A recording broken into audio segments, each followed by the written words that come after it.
Bike দুর্ঘটনায় গুরুতর আহত ৩। খবর পেয়ে বিলোনিয়া দমকল বাহিনীর কর্মীরা ছুটে গিয়ে আহতদের উদ্ধার করে নিয়ে আসে বিলোনিয়া হাসপাতালে। দুর্ঘটনাটি ঘটে বিলোনিয়া থানাধীন চিত্তামারা এলাকায়। আহতদের মধ্যে একজনের নাম জানা গেলেও অপর দুইজন সংজ্ঞাহীন থাকার কারণে নাম জানা যায়নি। আহত একজনের নাম কিশোর দেবনাথ। জানা যায় বিলোনিয়া থেকে উদয়পুরের দিকে যাওয়ার পথে একটি দ্রুতগামী বাইক বিলোনিয়া মহকুমার চিত্তামারা বাজার সংলগ্ন এলাকায় এক পথচারীকে সজোরে ধাক্কা মারে। এর ফলে পথচারীর মাথা ফেটে যায় এবং বাইক চালকও আরোহী রাস্তায় ছিটকে পড়ে আহত হন। প্রত্যক্ষদর্শীরা সঙ্গে সঙ্গে বিলোনিয়া অগ্নি নির্বাপক দপ্তরে খবর দেওয়ার সঙ্গে সঙ্গে দপ্তরের কর্মীরা ঘটনাস্থলে ছুটে যায়।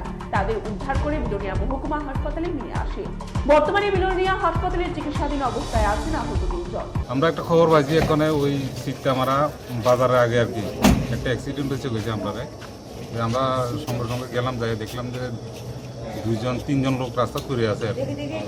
ওই সম্ভবত দুজন যে ছেলে ওনারা বয়স্ক মানুষটাকে পারে দিয়েছে আর প্রত্যক্ষদর্শী যারা ছিল তারাই বুঝি। আমরা বাইকটা কোন দিক দিকে আইতে লাগছিল?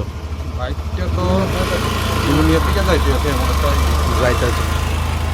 কেউ জানা গেছে কাদারার নাম? একজনের নাম জানা গেছে আর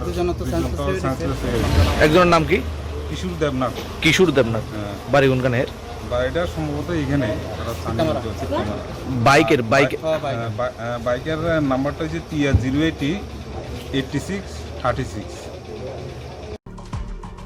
রিপোর্ট ত্রিপুরা নিউজ।